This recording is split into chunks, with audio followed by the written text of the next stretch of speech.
Hello, welcome back to the Joy of Code. This is Michael Kölling again, and today I will tell you about manipulating images in Greenfoot. There's quite a bit to say about images, so we will just start today and then go deeper into it in future episodes. This is actually also another good review of object interaction, because just about everything we do from now on has to do with interacting objects, and this is an example of this. The first thing I want to do is, I don't like the white color of my background here. I want to make the background black. So I just want to paint black on my background. I don't want to use a static image. That is, I don't want to make an image file in an image program. I just want to do that programmatically. That is by filling this with black in program code. Once we have learned to do this, we can make much more interesting images once we can programmatically change images. So the background is, of course, the background of the world, so I will be working in the world class, so I'm going into the world class. And then here in the constructor, first I want to get my own background image.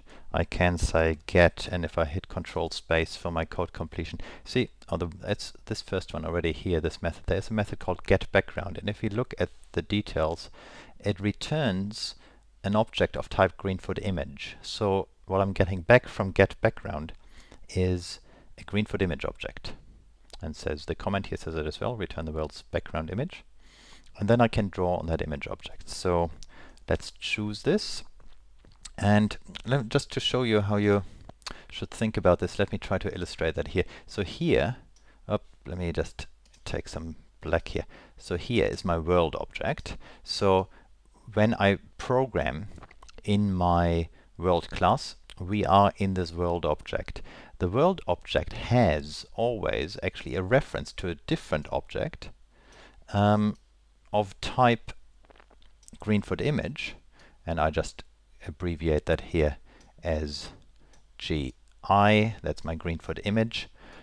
So the world always has a Greenfoot image object, and that Greenfoot image object here, that is the background image that we see in our main window. And so when I let me just start taking another color. When I start writing my code, I'm in the world class, so here I'm actually writing code for the world object. And when I'm here is where I'm actually working initially. When I write code for my world class and I do the get background call, what I'm actually doing is I'm getting a reference to this object here. So get background will give me a reference to my image object, and then I can do something with it.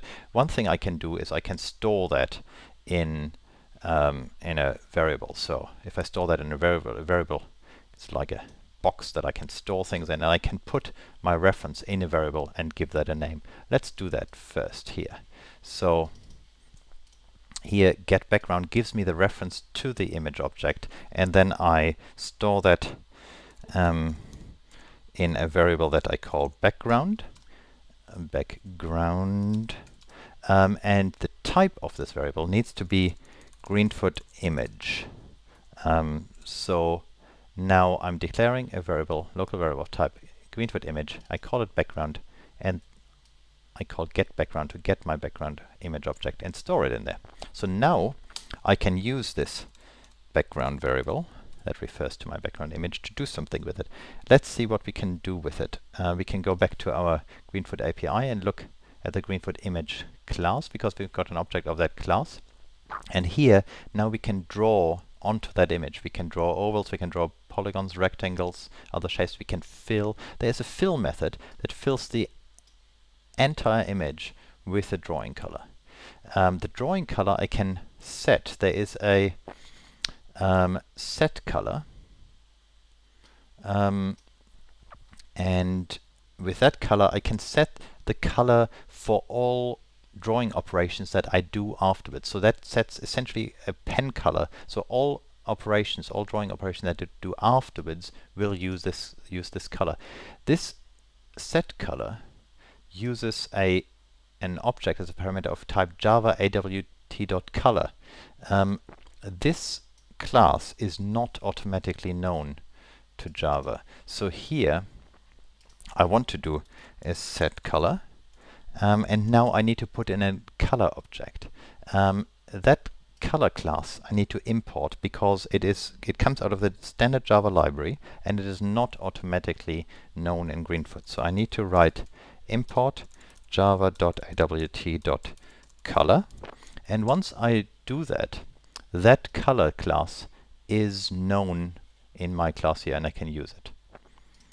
And then the color class has some constants. I can write color.black is a constant in the color class. We can later look up what the other constants are. So color.black is a constant that gives me a color object that is black. And this one now sets black as the working color for my background. And then I can say background dot, oops, I meant to do my code completion, fill, and that should fill the whole image with that color that I have previously set. Let's try that out. Compile this, and there my background is now black. And if I run this, I get my bouncing balls bouncing on a black background. So essentially what we've done here is the get background gave us this reference, a copy of a reference. It gave us a reference to our Greenfoot image, which is our background. We have stored that into a variable that we have named background, and then we've used this variable to directly talk to the background image and tell the background image we want to fill with black. We can actually shorten this as just a variation. Not that there's anything wrong with this one. We could just write it this, but we could also just say get background dot set color. So instead of storing it in a variable, let's just do that just for practice sake. Instead of storing it in a variable, I could just take this out, and here instead of saying background, I can just say get background, and here I can say get background. So here I'm doing the method call that gives me the background image, and this call gives me back the background image object, and then I can just chain my method calls. I can just say dot and call a method on the object that I'm getting back from this method. So here in this line of code, I've got two method calls in a row. I've got the get background call and then the set color call. So that one will be done first, and that gives me the background image object, and then I call this method on the result of the first one.